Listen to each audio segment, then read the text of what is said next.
तो बच्चों ये क्वेश्चन आपके सामने बहुत ही आसान, मैंने बता दिया। जब भी आपको दिखे 3 कॉन्जिक्यूटिव नंबर तो बीच वाला नंबर है a, इससे पहले होगा a माइनस डी और इसके बाद होगा a प्लस डी, और इन तीनों का सम दे रखा है मुझे 24। तो d से d तो कट गए, इनके आगे प्लस ही तो लगाना है मुझे, प्लस लगा दिया ना। तो d से d तो कट गए, तो a 24, a कितना है 8, और भाई 8 मिडिल टर्म 8 की तो है, ठीक है। सिमिलर क्वेश्चन है, चेंज कर रहा हूँ थोड़ा सा, इसकी जगह बस 5 है और वहां पे 115 है, ठीक है। तो ये भी आसान क्वेश्चन है, मैंने बताया ना जब ऑड नंबर्स में आएगा तो हमारा जो कॉमन डिफरेंस है वो d का होगा। मतलब बीच वाला टर्म मेरा a है, आगे वाला a प्लस डी और उससे आगे वाला a प्लस 2d, बैक आओ a माइनस डी और a माइनस 2d, बहुत बढ़िया। अब इन सबको ऐड करना है, तो भाई कर दो ऐड, कितना है 115, a कितने मेरे पास 5 है, क्या सारे 2d सब कट गए, तो यह है 115। a की वैल्यू क्या आ गई बोलो 23। कई बार जब क्वेश्चन थोड़ा सा कॉम्प्लिकेटेड बनाएगा वो, तो आपको ये याद रखना है जो d की वैल्यू तो होगी ना वो दे रखी होगी इसमें। अभी तो थर्ड टर्म बोला था ना, पहला टर्म, दूसरा टर्म, तीसरा टर्म, भाई निकाल लिया तीसरा टर्म, ठीक है। ये तो आसान है, ओके। तो यहाँ पे एक क्वेश्चन है, ये एपी में, और सनी कह रहा मुझे आता है लेकिन मैं करूँगा, ठीक है। तो मैं आपको बताता हूँ क्या है। ये हमारा A1 है, ये A2 है, ये A3 है, ये A4 है और ये A5। कोई टफ नहीं है। सबसे पहले हमें देखना है कि दे क्या रखा है। मुझे A2 दे रखा है 7 और मुझे A4 दे रखा है 23। ये दो चीजें मुझे दे। क्या आपने कुछ पढ़ा है? इसको मैं क्या लिख सकता हूँ? a प्लस डी लिख सकता हूँ। तो मैंने लिखा इसको a प्लस डी, और a प्लस 4, A4 को क्या लिख सकता हूँ? a plus 3d। क्या बात है। बस ये याद रखना है कि एक कम लिखना है। ये 4 है तो 3d आएगा, ठीक है ना। तो यहाँ पे क्या है 23, दोनों को कर देंगे माइनस, a से कट गया। बताओ यहाँ पे क्या आएगा 2d, माइनस का 2d आएगा। बताओ माइनस करो कितना आएगा, मत करो माइनस ही नहीं कर पा रहे, 16 आएगा माइनस का, पक्का 8। तो d की वैल्यू हो गई 8। अब d की वैल्यू 8 होने का मतलब क्या है कि मैं अगर a3 निकालना चाहता हूँ, अगर मैं a3 निकालना चाहता हूँ तो a प्लस 2d लिखूंगा। क्या मुझे a पता है? नहीं पता, a नहीं पता, तो क्या करा जाएगा? a नहीं पता तो क्या किया जाएगा भाई? पहली इक्वेशन में पुट कर दो ना, क्या दिक्कत है? a plus D is equal to 7। तो मैंने d की जगह क्या लिखा 8। तो बताओ a की वैल्यू क्या आ गई माइनस। तो ये हमारी वैल्यू हो गई। यहाँ पे मैं लिख रहा हूँ -1 7, 8 बढ़ा दो इसमें 15 23 और 8 बढ़ा दो 31, सारे एपी में। नहीं तो आप a3 निकालते a प्लस 2d करके, तो a की वैल्यू कितनी है -1। 2 इंटू डी कितना है 8, तो ये हो गया 16 माइनस 1 कितना है 15। ऐसे भी निकाल सकते हो लेकिन इतना दिमाग लगाने की जरूरत नहीं, बता दिया मैंने आपको, ठीक है। तो ये तो बहुत ही आसान क्वेश्चन था, इसमें कोई दिक्कत। हमेशा याद रखोगे जब भी आपको दो इक्वेशन दे रखी है, कहीं भी दो, कुछ भी दो, तो आप लिख दो उसे एक, जो भी दे रखा है ना उसको लिख दो और फिर इस तरीके से सॉल्व कर दो। बहुत आसान क्वेश्चन है, बहुत आसान, ठीक है। 2-4 मैं एनसीईआरटी के भी करा देता हूँ। तो भाई ये वाला एक क्वेश्चन बहुत आसान हलवा क्वेश्चन, और ये थोड़ा सा ठीक क्वेश्चन, ठीक है। तो इस क्वेश्चन को तो बड़े आराम से कर सकते हैं। ये हमारा A1 A2 A3। तो A3 को क्या लिख सकते हो आप ये बताओ? a plus 2d। A3 की वैल्यू क्या है? बहुत बढ़िया 26। a की वैल्यू क्या है 2। तो क्या मैं d की वैल्यू निकाल सकता हूँ? डायरेक्ट निकालेंगे, इसको इधर लिखे 24 2d, d कितना हो गया 12। तो मतलब अगर मुझे A2 निकालना है तो क्या मैं a प्लस डी लिखूंगा? a कितना है मेरा 2, d कितना है 12, तो ये होगा 24। तो देख लो क्या 12-12 का गैप है। अब यहाँ पे मुझे पता है, ये नहीं पता a, लेकिन A2 पता है, A3 नहीं पता, A4 पता है, कोई बात नहीं। A2 कितना है? 13। और A3 कितना, A4 कितना है? 3। A2 को क्या लिख सकता हूँ? A plus D। और A4 को क्या लिख सकता हूँ? A plus 3D। और वैसे भी देखो, दिमाग लगाना थोड़ा सा, क्या ये सीरीज कम नहीं हो रही? इसके अंदर D क्या होगा? नेगेटिव होगा। बहुत बढ़िया। माइनस करते हैं, ये दोनों कट गए। माइनस 2D कितना है? 10। D कितना है? -5। इसका मतलब -5 कम होगा। पहले तो मैं इसको पुट कर देता हूँ, -5 पुट करना है, तो -5 पुट करोगे, ये उधर जाएगा, 18 हो जाएगा। थोड़ी मेहनत खुद भी करो। -5 करके क्या आएगा यहाँ? हाँ, फिर -5 फिट बैठ रहा है, ठीक है, ओके, हो गया क्वेश्चन। ठीक है, बहुत ही अच्छा क्वेश्चन है। तो अभी तक हमने फॉर्मूला नहीं पढ़ा था, तो हम लोग फॉर्मूला ड्राइव कर रहे हैं। मैंने बता भी दिया था कल कैसे ड्राइव करना। तो an जो होगा मेरा लास्ट टर्म होगा।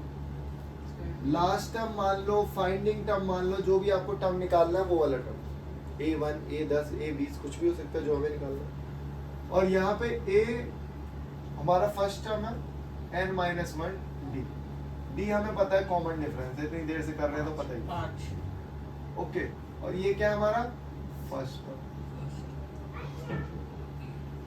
अब पता है ना क्वेश्चन क्या दिया? क्वेश्चन दिया है कि ये सीरीज तो चल रही है भाई, कहीं ना कहीं रास्ते में 78 पड़ेगा आगे। तो अगर मैं बोलूं ये कौन से नंबर पे है? थर्ड नंबर पे। इसकी पोजीशन क्या है? Third position, fourth position, fifth position. तो ऐसे ही इसकी कोई पोजीशन होगी, तो क्या पोजीशन? तो जब भी बोले ना विच टर्म, क्या बोले जब भी? विच टर्म, तो समझ जाना हमें n निकालना, हमें n नहीं पता, लेकिन वो दे रखा है क्या है? 78 है, तो वो क्या है? वो an है हमारा। वो क्या है हमारा? तो an की जगह लिखो 78, a की जगह लिखो 3, n-1 नहीं पता, d की जगह लिखो 5। अब दो तरीके बताता हूँ इसको सॉल्व करने के। एक तरीका तो ये, पहले इसको इधर लेके आ, 75 लिख दो डायरेक्ट। कई बच्चे इसको क्या करते हैं, पहले इस 5 को अंदर लेके जाते हैं, 5 को अंदर लेके जाएंगे, इधर सॉल्व करेंगे। मैं लेकिन ऐसे कर रहा हूँ, 5 को पहले ही डिवाइड कर दूँ। कितना है? 25।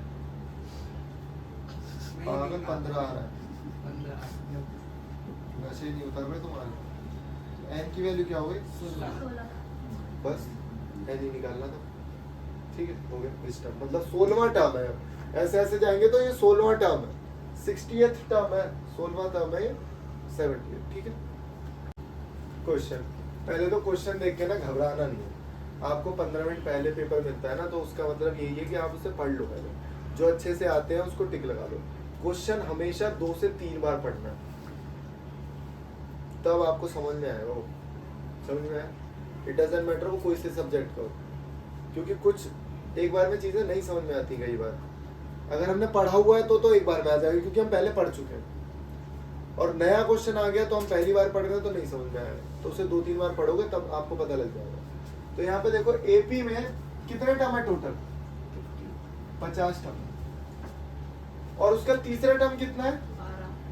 12। और लास्ट टर्म कितना है? 180। लास्ट टर्म होगा कौन सा टर्म? लास्ट टर्म कौन सा होगा? 29 टर्म तो निकालना है। ए 29 हमें निकालना है, ये पूछा है उसने। 50। हाँ 50वां, देखो दिमाग लगाया उसने कि जब भाई एपी में है ही 50 नंबर, तो लास्ट वन टर्म क्या हुआ? A50 हुआ ना।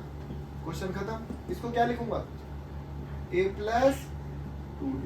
कैलकुलेशन जल्दी करोगे, A प्लस 49D 106। माइनस करो इसे जल्दी से, A से A कट गया, कितना बचेगा? 47D माइनस का, और ये माइनस का 94 है, 94 ही है। देख लो, मैं तो तुक्का मारा है, क्योंकि ऐसे डबल बबल होता है कुछ ऐसे। तो D की वैल्यू कितनी आ गई? तो 2। जब D की वैल्यू 2 आ गई तो मैं आराम से A की वैल्यू निकाल सकता हूँ इसमें पुट करके। Equation 1, equation 2, putting in equation 1, ये सब लिखना आता है ना? नहीं आता तो भी मैं नंबर दे दूंगा। D 2 into 2, तो ये सीधे लिख दूं, 4 है, उधर भेज दो, ए की वैल्यू क्या आ गई आर। और मैंने अभी क्या सिखाया आपको भाई, जो भी आपको टर्म निकालना है तो ए प्लस एक कम डी, ए कितना है 8, 28 इंटू 2, तो उसको डबल करो 28 का डबल 56, उसमें 8 जोड़ दो 64, 829 हमारा। बहुत आसान क्वेश्चन है, बहुत ही आसान, इसमें कुछ मेहनत नहीं करनी, ठीक है। देखो अब बहुत ही शानदार क्वेश्चन है, इस टाइप का मैं एक ही क्वेश्चन करूंगा, उसी से सब कुछ समझ गए। यहाँ क्या बोला है, find the 20th term from the end. तो इस कंसेप्ट को समझने से पहले मैं एक बहुत छोटा कंसेप्ट कराऊंगा।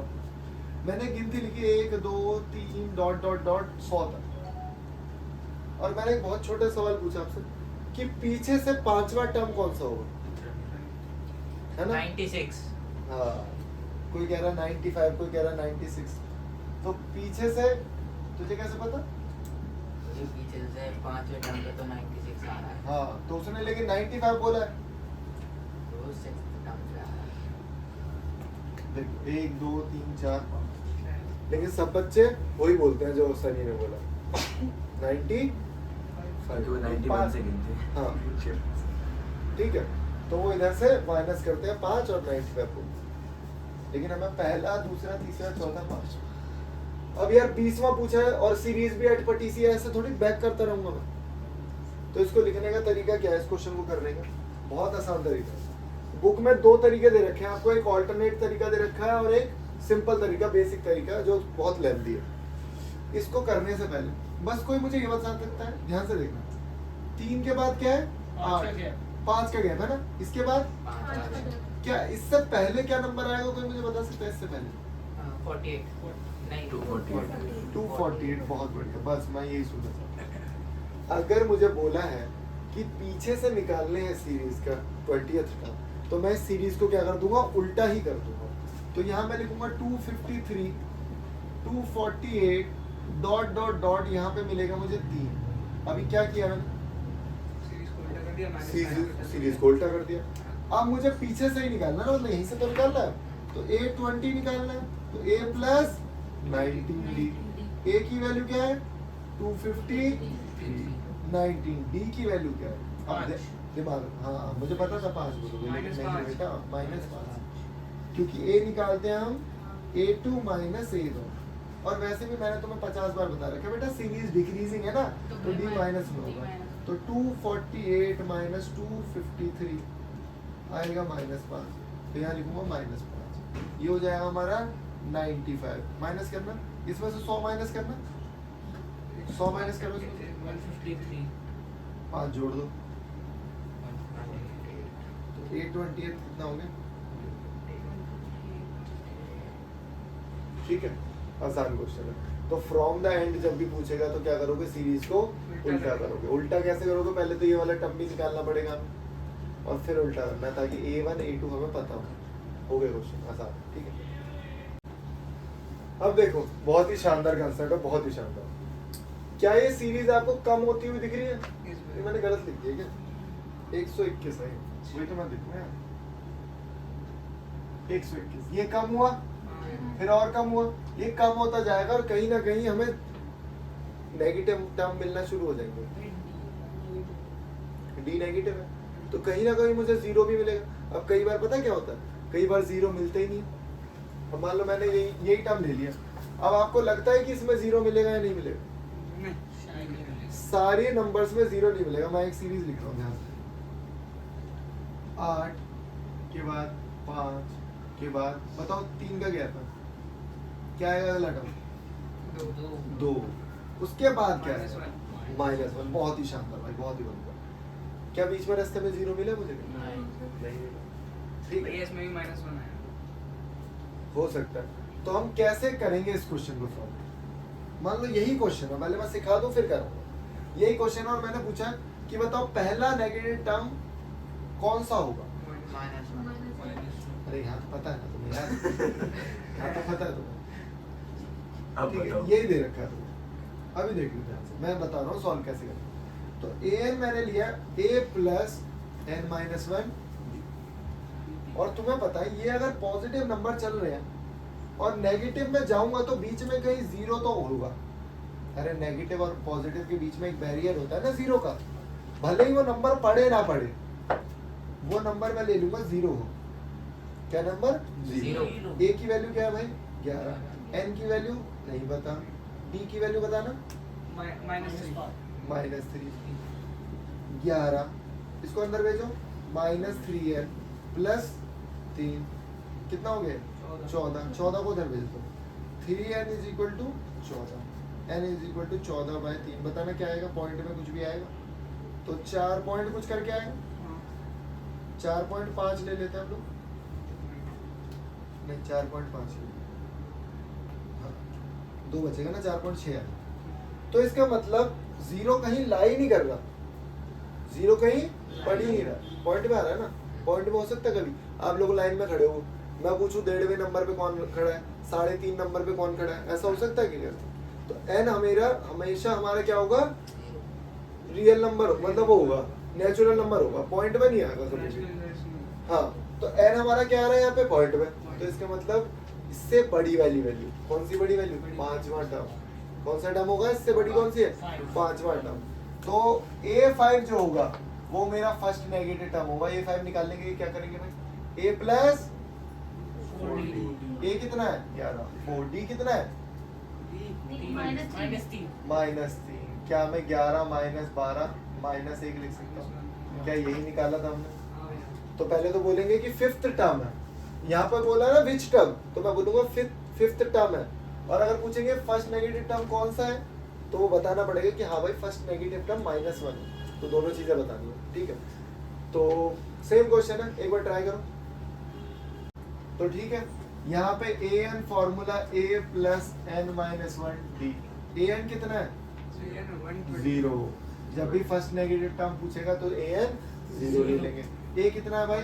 थोड़ी कैलकुलेशन तेज करोगे। d बताओ। -4। सही बोल रहे हो, -4।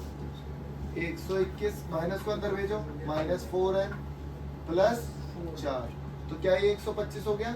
तो 4n = 125, n = 31 पॉइंट कुछ करके आएगा। तो इसका मतलब इससे आगे वाला बोला मैंने, तो n = 32। पहला जो नेगेटिव टर्म होगा वो मेरा क्या होगा? 32th टर्म होगा, मतलब A32। तो A + 31d। A की वैल्यू बताओ, 121। 31d कितना बताया आपने? -4। बताना कितना आएगा? 124। अबे चेक कर लो, सही कर रहा हूँ गलत कर रहा हूँ। तो A 32 आया, क्योंकि इससे पहले वाला जो टर्म रहा होगा ना पॉजिटिव होगा। बताओ इससे पहले क्या रहा होगा? 4 का गैप है तो 1 रहा होगा, है ना। इस सीरीज में आगे 1 पड़ेगा, फिर -3 है। तो मुझे तो ये पूछा, समझे? फर्स्ट नेगेटिव टर्म और from the end, from the last, ये दो कंसेप्ट हमारे बहुत इंपॉर्टेंट। ये तो चल रहा था बेसिक, और अभी इसका एक पार्ट और है सम निकालने वाला। इसका एक पार्ट और है सम निकालने वाला, वो भी बहुत ही शानदार है, ठीक है। वो हम करेंगे नेक्स्ट लेक्चर में। सम निकालने वाला हो गए, एक ये हो गया, और एक हैवी क्वेश्चंस आते हैं प्रूव दैट वाले, वो सारे हॉट्स हैं। तो जिन बच्चों के 90 नंबर आ जाते हैं लेकिन वो उसमें चूक जाते हैं, तो वो वाले क्वेश्चन जब करेंगे जब आएंगे पूरे मार्क्स, ठीक है। तो आज के लिए इतना।